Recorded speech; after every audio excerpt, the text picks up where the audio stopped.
जय श्री कृष्ण एवरीवन, कैसे हैं आप सब लोग। आई होप आप सब बहुत ही अच्छे होंगे। आई नो एग्ज़ाम्स पास आ रहे हैं और जैसे जैसे एग्ज़ाम्स पास आते हैं वैसे वैसे टेंशन बिल्डअप होता है। समझ में नहीं आ रहा सर कैसे करें रिवाइज़, है ना। अकाउंट्स की अगर बात करें तो कौन से क्वेश्चन रिवाइज़ करने कौन से नहीं करने, एंड अगर कोई चैप्टर रह गया है तो पहले उसको कंप्लीट करें या फिर सर बाकी चैप्टर्स को रिवाइज़ करें। तो ऐसे बहुत सारे क्वेश्चंस आपके दिमाग में होते हैं। तो बस इस वीडियो में मैं आपकी थोड़ी सी टेंशन कम करने के लिए आया हूँ। उन्हीं क्वेश्चंस के आंसर्स लेकर आया हूँ। तो आराम से शॉर्ट वीडियो होने वाला है, ध्यान से मेरी बात सुनेंगे। सबसे पहले एक चीज़ का ध्यान रखो कि जितना भी टाइम आपके पास अवेलेबल है 20-25 डेज जितना भी अवेलेबल है आपके पास टाइम, अब जितनी ज़्यादा एफर्ट्स, जितने मैक्सिमम एफर्ट्स आप पुट कर सकते हो ना, पीछे नहीं हटना है। जितनी ज़्यादा आप रिविजन्स कर सकते हो, जितनी ज़्यादा बार आप रिविजन्स कर सकते हो, उतनी बार आपको रिविजन्स करनी है। मैं आपको बताऊंगा कि अकाउंट्स एंड इकोनॉमिक्स में आपको रिवाइज किस तरीके से करना है। मैं उसमें आपकी क्या हेल्प करने के लिए आया हूँ। हमेशा की तरह जैसे एग्जाम्स आते हैं हमारी एक रिवीजन सीरीज़ आती है। इस बार भी हम बहुत अच्छे से रिवाइज करने वाले हैं। किस तरीके से रिवाइज करने वाले हैं, तो पहले मैं आपको अकाउंट्स एंड इकोनॉमिक्स का बता देता हूँ। देखो, अगर मैं अकाउंट्स की बात करता हूँ, ठीक है, तो पहली बात तो हमारी रिविजन स्टार्ट होने वाली है फ्रॉम 25 अगस्त। ठीक है, 25 अगस्त से यूट्यूब पे लाइव होगा। टाइमिंग्स जो होंगे वो अराउंड 1 PM to 3 PM होंगे। बाकी फाइनल टाइमिंग्स मैं आपको टेलीग्राम पे अपडेट कर दूंगा। इन केस अगर आपने टेलीग्राम ज्वाइन नहीं करा है, लिंक होगा कमेंट सेक्शन में, ज्वाइन कर लो। ठीक है, तो 1 से 3 मतलब डेली 2 घंटे के आसपास हम अकाउंट्स करने वाले हैं। तो मेरी बात सुनो, अकाउंट्स के जितने भी चैप्टर्स हैं उन सब के 1 शॉट्स ऑलरेडी मेरे चैप्टर्स मेरे चैनल पे अपलोडेड हैं। आपने देख रखे हैं, बहुत सारे बच्चे उसको देखते भी हैं। तो जितने भी चैप्टर्स हैं उनके 1 शॉट्स का मतलब ये है कि हाँ, जिसमें सारे के सारे कॉन्सेप्ट्स कवर्ड हैं, कुछ इंपॉर्टेंट क्वेश्चंस कवर्ड हैं, सब कुछ अपलोडेड है, राइट। ठीक है, अब बात आती है सर इस टाइम पे हमें क्या करना होता है। इस टाइम पे बेटा हमको करनी होती है क्वेश्चंस की प्रैक्टिस। इस टाइम पे हमें करना होता है कॉन्सेप्ट्स को रिवाइज, है ना। तो क्या होगा, सबसे बड़ा क्वेश्चन ये आता है कि सर जो हमारे स्टडी मैट में क्वेश्चंस हैं, जो PYQs हैं, जो RTPs है, जो MTPs है, सारे क्वेश्चन तो नहीं कर सकते हैं। इतना टाइम तो हमारे पास अवेलेबल नहीं है। तो कौन से क्वेश्चन करने, कैसे पता चलेगा कौन से इंपॉर्टेंट है। तो बस वहीं पे मैं आपकी हेल्प करूंगा। तो मैं क्या करने वाला हूँ, जितने भी मुझे लगता है कि आपके स्टडी मैट के इंपॉर्टेंट क्वेश्चंस हैं, और मैं आपको एक बात बता देता हूँ, आप RTP MTP के पीछे मत भागना जब तक स्टडी मैट नहीं हुआ है। अगर आपने स्टडी मैट बहुत अच्छे से कर लिया तो आप पास तो पक्का होने वाले हैं, बहुत अच्छे मार्क्स आप स्कोर करेंगे। जब स्टडी मैट हो जाए उसी के बाद आपको RTP PYQ MTP के पीछे जाना चाहिए। तो सबसे पहले हम क्या करेंगे, जितने भी आपके चैप्टर्स हैं, मैंने से जितने भी चैप्टर्स हैं, तो जितने भी आपके इंपॉर्टेंट चैप्टर्स हैं, उन सारे इंपॉर्टेंट चैप्टर्स के इंपॉर्टेंट क्वेश्चंस मैं आपको प्रैक्टिस करवाऊंगा। एंड जब हम प्रैक्टिस करेंगे तो ऑब्वियस सी बात है कि क्वेश्चंस के साथ साथ कॉन्सेप्ट भी हम रिवाइज करेंगे। ऐसा नहीं होगा कि आपके सामने क्वेश्चन है मैंने सॉल्व कर दिया, नहीं सर, उसको डिस्कस करेंगे, उसको रिवाइज करेंगे। तो हर चैप्टर में से जो मैंने क्वेश्चंस निकाले हैं वो almost 5 questions on an average है। तो एवरी डे हम 5 क्वेश्चन की प्रैक्टिस करने वाले हैं। 5 to 6 क्वेश्चन होंगे, ठीक है, ऑन एवरेज 5 to 6 क्वेश्चन होंगे। तो इसका मतलब ये है फॉर द नेक्स्ट 15 डेज, 25 अगस्त से स्टार्ट करेंगे एंड ये जो हमारे सीरीज़ है वो चलेगा अराउंड 8 to 10 सितंबर। ठीक है, तो डेली कोशिश करूंगा मैं लाइव लेने की, बीच में 1 या 2 दिन का ब्रेक हो सकता है, बाकी रेगुलरली होगा ये। तो अराउंड आप ये मान के चल सकते हो कि 80 to 100 क्वेश्चन हम प्रैक्टिस करने वाले हैं। And trust me when I से दिस कि अगर आपने वो सारे क्वेश्चन अच्छे से कर लिए तो इसका मतलब आपका वो चैप्टर कंप्लीट हो गया, आपका वो चैप्टर कवर हो गया। करने सारे क्वेश्चंस होते हैं। आई होप आपने वो सारे क्वेश्चंस एक बार पहले कर रखे हैं, है ना। ऐसा तो नहीं है ना कि पहली बार करने वाले, आई होप ऐसा ना हो ठीक है, तो आपने कम से कम एक बार पहले कर रखे हैं। सेकेंड टाइम अब हम क्या करने वाले हैं, उन क्वेश्चन जो इंपॉर्टेंट क्वेश्चन हैं उनको दोबारा से प्रैक्टिस करेंगे। क्योंकि देखो ये सच बात है, एक बार करने से नहीं होता है। पहली बार मान लो आपने किसी की क्लास देखी थी या कुछ भी किया था तो उस टाइम से समझ में आता है, समझ में तो आ गया, लेकिन क्या रिटेन रहा, एक बारी में नहीं होता है। ठीक है, तो इसलिए मैं बोलता हूँ कम से कम आपको 2 से 3 बार क्वेश्चन की प्रैक्टिस करनी होती है। तो अगर आप मान लो एक बार भी कर चुके हो, 2 बार कर चुके हो, जितनी भी बार कर चुके हो, एक बार मैं आपको करवाने वाला हूँ। साथ के साथ उसके कॉन्सेप्ट भी डिस्कस कर लेंगे तो वो चैप्टर आपका वहीं पे रिवाइज हो जाएगा। ये तो हो गई बात अकाउंट्स की। अकाउंट्स की मैंने आपको क्या बोला कि मोस्ट इंपॉर्टेंट क्वेश्चन जो स्टडी मैट के होने वाले हैं। देन ऑफकोर्स सर हम 2 से 3 सेशन लेंगे जिसमें हम PYQs, RTPs और MTPs करने वाले हैं। क्या होता है, PYQs में आपके बहुत सारे क्वेश्चन तो स्टडी मैट के ही होते हैं, तो वो तो हम दोबारा नहीं करेंगे।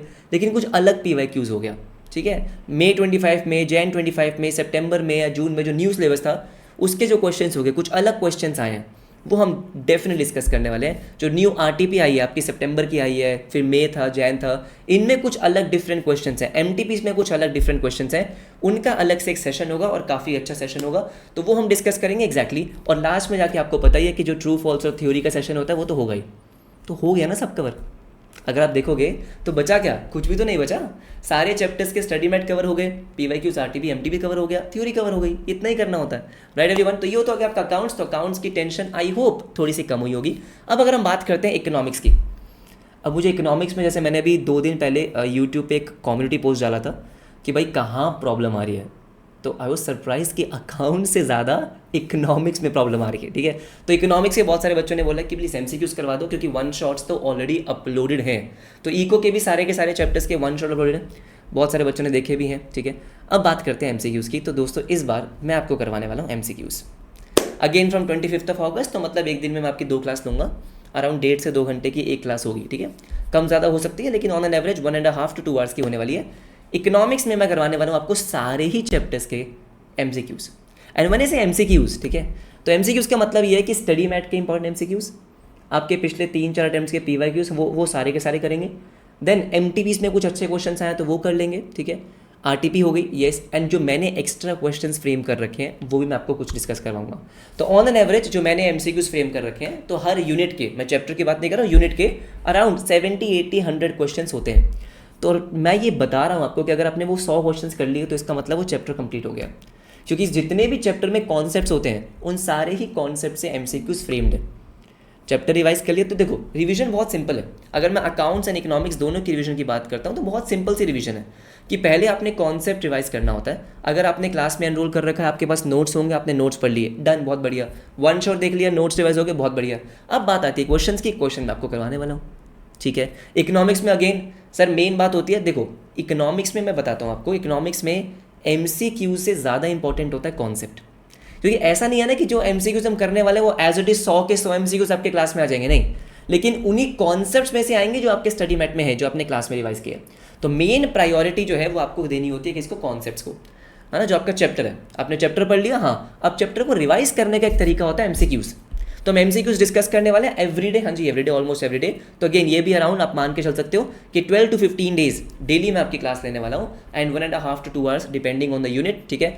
तो एवरी चैप्टर, व्हेन आई से every chapter means chapter 1 to chapter 10, आपके सारे के सारे चैप्टर्स के इंपॉर्टेंट MCQs की जिम्मेदारी मेरी है, ठीक है। तो वी आर स्टार्टिंग फ्रॉम 25 अगस्त, और इसका जो टाइमिंग होगा, अभी जो टाइमिंग है ये एस्टिमेटेड है, हाँ जी चेंज हो सकता है, लेकिन अकाउंट्स का जो मैंने अभी तक प्लान किया है, ठीक है, मैं आपको बताता हूँ कि अकाउंट्स का जो टाइमिंग हो सकता है that will be yes from 1 PM to 2:30 या 3 o'clock depending on the chapter, ठीक है। जो चैप्टर के मैंने इंपॉर्टेंट क्वेश्चंस निकाले हैं, 4 क्वेश्चन है, 5 क्वेश्चन है, 6 क्वेश्चन है, तो 1.5 से 2 घंटे में मुझे लगता है हो जाना चाहिए, कभी कभी 2.5 भी हो सकता है, ठीक है। फिर अगर हम बात करते हैं इकोनॉमिक्स की, तो मैं आपको एक बात बताता हूँ, चारों ही सब्जेक्ट्स की आपकी प्रॉपर रिविजन होने वाली है, ठीक है। अब 1 PM क्यों रखा है कि आपको सुबह एक सेल्फ स्टडी का एक ब्रैकेट मिल जाएगा, एक विंडो मिल जाएगा, हाँ आप कर सकते हो। तो 1 PM to 3 PM मैंने आपको अकाउंट्स रिवाइज कराया, आप लंच करो, and then 4 o'clock, most probably 4 o'clock Akash sir maths की क्लास लेने वाले हैं, ठीक है। वो भी रिवाइज करवाने वाले हैं आपको अपने चैनल पे। आकाश अग्रवाल सर जो है वो जो आपको मैथ्स पढ़ाते हैं, ठीक है, सब जानते ही हैं, ठीक है। तो मैथ्स पढ़ाएंगे, वो आपको मैथ्स के क्वेश्चंस की प्रैक्टिस कराएंगे, अच्छे क्वेश्चंस की प्रैक्टिस कराएंगे। तो 4 o'clock टू अराउंड 5:30-6 o'clock जो है वो मैथ्स की क्लास लेंगे, एंड देन अगेन मैं आ जाऊँगा इकोनॉमिक्स के क्वेश्चन की प्रैक्टिस करवाने फ्रॉम 7 PM। अब बात आती है लॉ की, अर्जुन सर अपने चैनल पे रिविजन्स कराने वाले, ठीक है ना, तो वो भी आज या कल में आपको वीडियो दे देंगे कि वो किस तरीके से रिवाइज कराने वाले हैं। तो चारों ही सब्जेक्ट्स की रिविजन्स आपकी प्रॉपरली हो जाएगी, तो टेंशन मत लो, बस मेहनत करनी है, ठीक है। हम भी करने वाले हैं, आप लोगों को तो करनी ही करनी है। तो जितना भी देखो, एक चीज़ जो बहुत सारे बच्चों के दिमाग में डाउट होता है ना कि सर इन केस अगर हमारा कोई चैप्टर रह गया है तो उसका क्या करें। देखो अभी क्या है, अगर आपने 80 to 90% सिलेबस कंप्लीट कर लिया, देन आई वुड से कि पहले ना उसको पक्का कर लो। पक्का मतलब सर उसको बार बार रिवाइज कर लिया आपने, उसको अच्छे से रिवाइज कर लिया, ठीक है। जैसे अकाउंट्स की बात है, तो मान लेते हैं आपका NPO रहता है, कोई बात नहीं, अभी NPO को थोड़ा साइड कर देते हैं, पहले जो चैप्टर्स हो चुके हैं पहले उनको एटलीस्ट एक बार दोबारा से रिवाइज कर लो, उनके क्वेश्चंस की प्रैक्टिस एक बार दोबारा कर लो। इनकेस आपको टाइम मिलेगा तो आप उसका NPO का 1 शॉट देख लेना और स्टडी मैट के क्वेश्चन देख लेना, अगर आपको टाइम मिलता है तो। ऐसा ना हो ना कि NPO की वजह से बाकी चैप्टर्स प्रॉपरली रिवाइज नहीं हो पा रहे हैं। फिर भी अकाउंट्स में आपके पास एक क्वेश्चन को तो फिर भी ऑप्शन रहता है ना कि आप एक क्वेश्चन ऑप्शन में छोड़ सकते हैं, लेकिन ऐसा ना हो कि बाकी क्वेश्चन अच्छे से नहीं आते। तो बाकी चैप्टर्स जो आप पढ़ चुके हो डिटेल में, उनको आप अच्छे से रिवाइज कर लो। ऐसे इकोनॉमिक्स के साथ है, मान लो इकोनॉमिक्स में आपका चैप्टर 9 रहता है, तो कोई बात नहीं, बाकी कर लिए, एक बार उसको अच्छे से रिवाइज कर लो, टाइम मिलेगा तो 9 का 1 शॉट देख लेना। यू गेटिंग माय पॉइंट, ठीक है। ऐसे आप बाकी चैप्टर्स में कर सकते हो कि ठीक है अगर 100% सिलेबस कवर नहीं हुआ है, वैसे तो मैं चाहता हूँ कि आपका 100% सिलेबस कवर होना चाहिए, लेकिन इस टाइम पे मैं बोलूँगा जो टाइम अभी है कि इन केस अभी अगर आपका सिलेबस कुछ रहता है तो अब सिलेबस के पीछे ना भाग के अब बारी है रिविजन्स की। इस टाइम पे सिलेबस कवर ना ही करो तो बेटर है, और अब रिविजन्स आपको करनी चाहिए। जो नेक्स्ट आपके पास 20-25 डेज है, इसमें सिर्फ आपका फोकस रिविजन्स पे होना चाहिए। एंड व्हेन आई से रिविजन्स, इफेक्टिव रिविजन्स, देखो मैं एक सिंपल सी बात बोलता हूँ, अगर इन दिनों में आपने अच्छे से मेहनत कर ली, ये जो आपके नेक्स्ट आपके हाथ में 25 डेज़ का टाइम जो आपके पास है, अगर आपने दिन में 10-12 घंटे अच्छे से पढ़ लिया तो दोबारा से ये फाउंडेशन नहीं पढ़ना पड़ेगा। आप बात समझ रहे हो? लेकिन अगर आपने इन टाइम में भी, इन दिनों में भी आप डिस्ट्रैक्टेड रहे, ठीक है, बस यही सोचते रहे कि मैं क्या करूं, अगर दूसरे से कंपटीशन लगाते रहे कि इसका तो 2-3 बार हो गया, बेटा यहाँ पे कोई कंपटीशन नहीं है, this is not a competitive exam. आपकी लड़ाई आपके साथ है। जो आपके अंदर ना 2 पर्सनैलिटी है, एक जो चाहता है कि आप पढ़ो और एक जो डिस्ट्रैक्ट कर रहा है आपको। तो आपकी लड़ाई आपसे ही है, ठीक है, तो अपने आप से जीतो, अपने आप को हरा के अपने आप से ही जीतना है। तो जो डिस्ट्रैक्शंस आपके मन में है, इंस्टाग्राम हो गया, कुछ भी हो गया, इस टाइम पे कुछ भी नहीं होना चाहिए, क्योंकि इस टाइम पे भी अगर आप डिस्ट्रैक्टेड रहे तो मान लेना कि दोबारा से बुक्स उठानी पड़ेंगी और वो आपको अच्छा नहीं लगेगा। किसको अच्छा लगता है?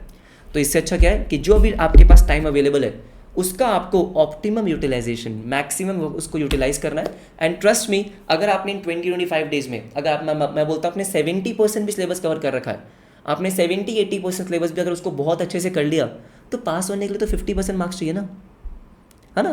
तो ज़्यादा टेंशन मत लो। आप ये मत देखो कि उसने क्या कर लिया, अरे उसको छोड़ो भाई, अपने आप को देखो कि मुझे पास होना है, मैंने इतना सिलेबस कवर कर लिया है, मैं इसको और अच्छे से कर लेता हूँ तो मैं पास हो जाऊँगा, मैं पास हो जाऊँगी। सिंपल सी बात है। बाकी और कोई प्रॉब्लम है तो आप मुझे कमेंट सेक्शन में बता सकते हो, लेकिन मुझे कमेंट सेक्शन में चाहिए थोड़ा जोश कि ये सर 25 से हम लाइव अटेंड करने वाले हैं। क्वेश्चंस की प्रैक्टिस है तो ऑब्वियसली बात है आप लाइव अटेंड करेंगे, क्योंकि रिकॉर्डिंग में तो फिर आपको टाइम का प्रॉब्लम होगा।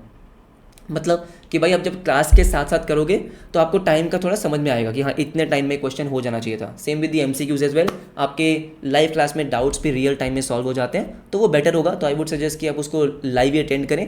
बाकी येस, हाँ, कमेंट सेक्शन में मुझे चाहिए कि येस सर हम 25 से लाइव आने वाले हैं एंड इस बार सितंबर हमारा लास्ट अटेम्प्ट होगा। आपका फर्स्ट अटेम्प्ट है या नहीं है फ़र्क नहीं पड़ता, but September has to be a last attempt. और वो हो सकता है लास्ट अटेम्प्ट अगर नेक्स्ट जो आपके पास दिन बचे हैं उसमें आपने अच्छे से मेहनत कर ली, हार्डवर्क करोगे तो उसका रिवॉर्ड आपको मिलेगा, 100% मिलेगा। पेपर मुश्किल आते हैं, बिल्कुल पेपर मुश्किल नहीं आते हैं, ठीक है, जो आप पढ़ने वाले हो उसी में से आएगा। बस प्रॉब्लम ये होती है कि कई बार क्वेश्चन ऐसा लगता है कि देखा हुआ है फिर भी सॉल्व नहीं होता, lack of revision, lack of practice. तो वो जो कमी है वो आप पूरी कर सकते हो। तो मेक श्योर कि ऐसा ना हो, मेक श्योर कि ये आपका लास्ट अटेम्प्ट है, मेक श्योर कि आप इस सारे सिलेबस को लास्ट बार पढ़ रहे हो, दोबारा पढ़ने की ज़रूरत ना हो आपको, मेरी क्लास आपको दोबारा ना देखनी पड़े। ठीक है everybody, bye everyone, take care and आपसे मिलते हैं from 25th। And yes, make sure जितने भी आपके ग्रुप चैनल्स हैं, टेलीग्राम चैनल्स, उन सब पे वीडियो को शेयर कर देना। मैं चाहता हूँ बहुत सारे बच्चे आए, बहुत मज़ा आएगा पढ़ने में, जोश रहेगा। हाँ तो मैं भी थोड़ा सा हाँ कि भाई बच्चे पढ़ने के लिए आ रहे हैं तो डेली लाइव क्लास होती रहेगी, वो तो वैसे भी होती रहेगी। ठीक है, तो मिलते हैं आपसे नेक्स्ट क्लास में, अपना ध्यान रखो, bye everybody, bye bye, take care. Video को लाइक कर देना, सब्सक्राइब कर देना, वो सब चीज़ें कर देना, ठीक है।